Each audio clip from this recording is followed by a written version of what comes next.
Hi guys, Jason here again. I've got a 1979 JMP. It's the 2203, it's the master volume JMP. This has come in here for me to have a look at. It looks in really good condition. I haven't opened it up yet, but we're going to. The guy that owns this amp dropped it off and he complained about it just being super bright, like ear-piercingly bright. And I'm kind of like, when he was explaining it to me, I was a little bit kind of like, it's kind of how these Marshall amps are, right? You know, which is why, if you've watched the channel, you would have seen that most of the old Marshalls that I work on, where they've been modded, they've had their bright cap taken out. This one definitely doesn't, and I want to demonstrate what this amp sounds like. Just completely stock. Well, maybe not stock, but completely as I received it anyway. And then we will go and open it up and we will check it out and we'll see whether this thing's been modded or whether it is completely stock. But I do want to demonstrate how the preamp in these old 2203 JMPs, and you see the same thing in the JCM 800s, right? So the 2203 circuit transitioned into the JCM 800 through the early to mid 80s. And I mean, I've got to say, when this amp dialed in how I would normally dial one of these things in, it sounds ripping.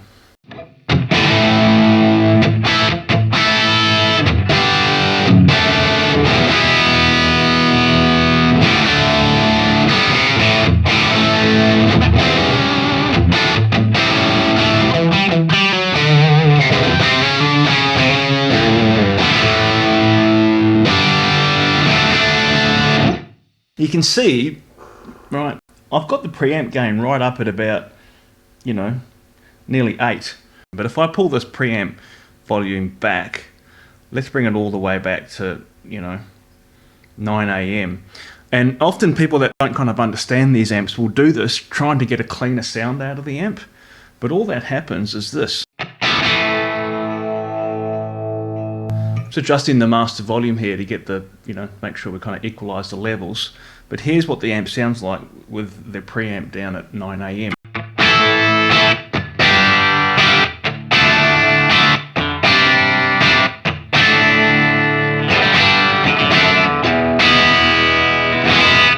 Now that is bright and harsh, and I wouldn't be surprised if the guy that owns this amp, if he was running it like this, of course, it's going to sound really bright and piercing and impossible to use, right? So if you bring this preamp gain up to midday, it's kind of, you know, absolute the minimum of where you need to have it before the amp starts to kind of fill out in the mid-range, the lower mids and the bottom end.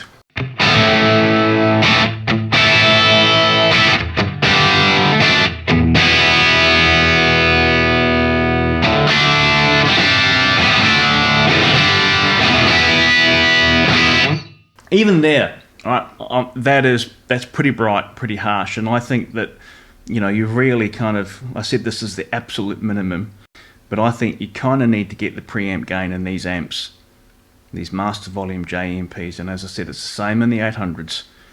You've got to get them up to 7, right? Really, anything less than that, it's going to sound pretty piercing.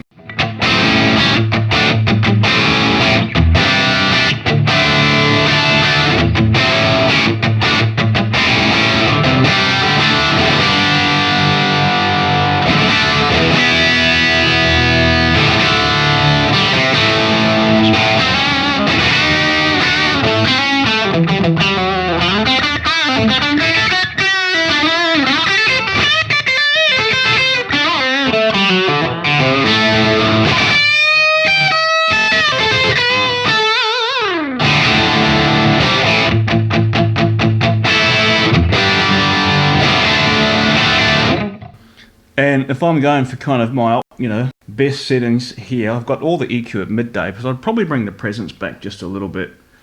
Probably bring that bass up just a touch. Might bring the treble back just a little bit. Push the mids just a touch, right? The EQs in these are way more responsive than you'll find on a Plexi, because there's a lot more signal level going through the tone stack. But this is a pretty ripping straight up 800 sound, and what I'll do is I'm just going to play a little bit like this, and then I'm going to throw in a clon style boost into the front end, and you kind of hear what this thing sounds like with a boost up front.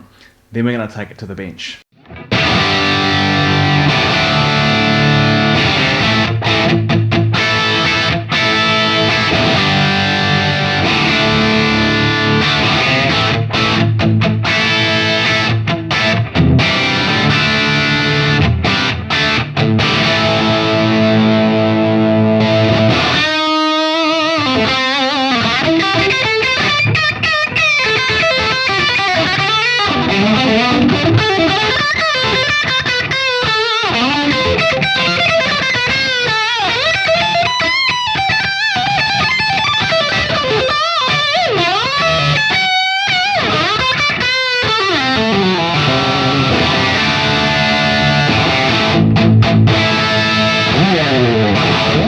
Just a quick look at the amp while I've got it out of the head cab. Right, let's have a look at the top here. Looks completely original. Right, there's transformers, power transformer, output transformer, the choke, all look stock. These are absolutely the original filter caps. 1, 2, 3, 4, 5. It does look like it's had some new power tubes put in at some point in its life, and let's have a look at what's going on here. Not sure whether they're original or not, but nonetheless, the amp, as I said, sounding pretty cool. Let's flip it over. And here it is, guys. Looks pretty stock, but I've already noticed a few things, okay, that are not original. Well, certainly not standard factory. First thing is this. Right. These are the two 100k plate resistors here for V1, 100k, 100k. There's a cap sitting over the top of it, right? This is what we call a plate snubber, and it rolls off high end. So it basically attenuates high end, and this is for the very first gain stage, which in these amps is V2B. V2B is the first gain stage. So interestingly, someone else obviously thought this amp was very bright. We'll have a look at this in terms of value. So I'm just kind of, a few observations here to begin with. The next thing. Now, I will measure these and find out what the hell's going on. These are normally 10k droppers, right? These are voltage droppers for the B plus line, B plus supply line. And what you would normally see, these kind of larger resistors, that are higher wattage, 10k, 10k, and the same thing's going on here. These are also 2 voltage droppers. You'd normally see 10k, 10k, 10k, 10k. So I don't know whether this is one of these examples where Marshall ran out and they just used what they had. Sometimes happens, but we'll dig a bit deeper on what's going on here, and then obviously in doing that I want to check all the voltages in the amp and see whether they're actually in spec. But apart from that, everything else in this amp, all the pots, all of this wiring through the power supply, the power tube sockets, these preamp sockets, everything looks original. Okay, I've been looking more closely at these droppers here. Tried to measure them with my meter, which was a little bit difficult to do in circuit, but I did get some readings. But let's just have a look at the color banding. You can see it, yeah? It's brown, green, orange. This is red, orange. And it's the same here. These ones are the same as well. So it is a 15k resistor underneath with a 22k on top. It's the same here. If we look down here, these are exactly the same. And if you put that into a parallel resistor calculator, you get about 8.9k. Let's round it up and call it 9k. So yeah, look, 10k, 10k, 10k, 10k, well, nearly. And I wonder if this is factory, Be interested in the comments, guys, and put comments in the video here and see whether anyone's actually seen this before. I have definitely seen a lot of factory stuff that is not, where Marshall have used other parts because they must have run out on the day and they never stop the production, they just keep going. So this is a bit of a workaround, I think. I'm going to fire this thing up and measure some voltages, and we will have a look at what's going on with this triple peaker cap and see if I can get a reading from this, either by looking at it or we'll use my LCR meter and see if I can measure it. Alright, let's do some voltage measurements in this thing. Right, so we're up at 240 on the mains. There you go. I'm using my variac here to kind of get this bang on 240, and we're going to go straight to the B plus on the mains filter caps, right, which is this point here.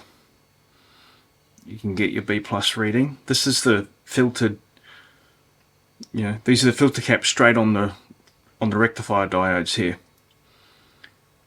Okay, this is actually before it's gone through the output transformer to feed the plate of your power tubes, pin 3, which is pin 3 here. So we can get a reading here.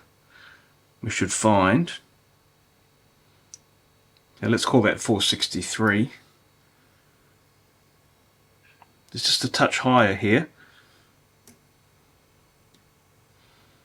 That's the voltage drop across the output transformer primary. Normal. Okay, you might have seen me do this before. I do check AC on these main filter caps to see that it's in spec. Okay, 4 volts AC. What that is the amount of ripple that's still sitting on that DC voltage. That's kind of normal, right? Here it is here. And then we go through the choke to get to the screen supply. So this is one side of the choke. This is brown wire here. This black wire over here is the other side. So we can get a reading straight on here. This is the screen supply node. Again, you'll get another 1 or 2 volts drop because the choke has DC resistance. Now, checking the AC here again. By the time you get to the screen supply, the filter choke should filter almost all of the AC ripple out. So what we should measure here is only in millivolts. Right, it's all over the place there, but it's only like 100 to 150 to 200 millivolts.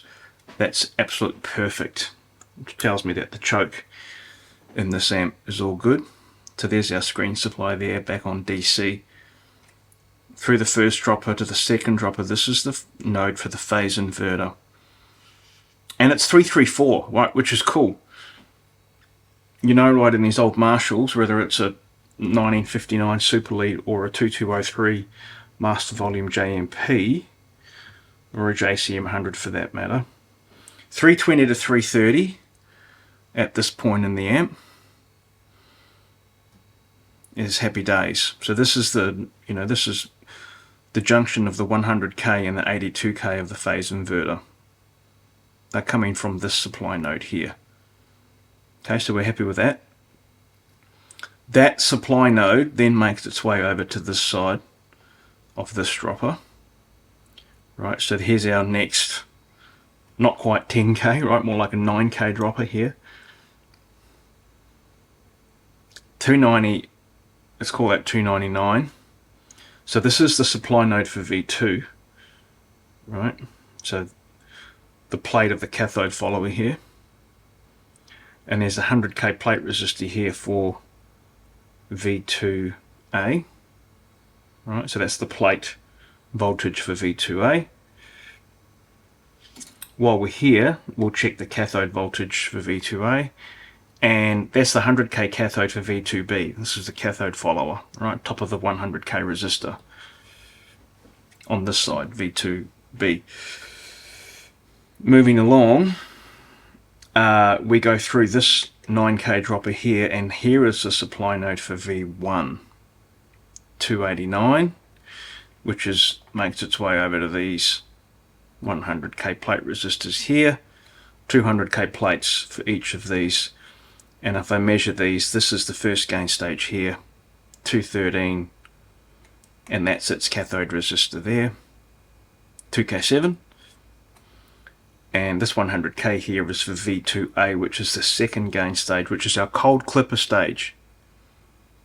Okay, 250, and here's the 10k cold clipper. Right, these voltages will look pretty good, right? I'll plot them out against the Marshall voltage chart that is on one of the schematics that they published. I think it's around about 1980.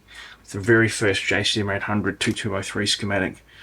It's got the voltages written in that schematic, so it's an excellent reference. So these will look pretty good. This cap here is marked 270.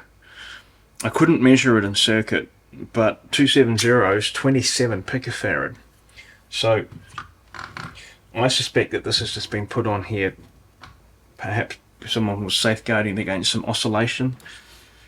These are all in spec, right? This is a 500 picofarad treble peaker with the 470k. This is a 1 nanofarad bright cap, all completely stock and original. I mean, I actually think this amp sounds fantastic, and so I'm going to speak to the customer about it. My recommendation is we leave it alone. If he wants me to shave some top end out of it, there are a few things I can do, but you know, my preference is leave the amp stock. This is how they're meant to be.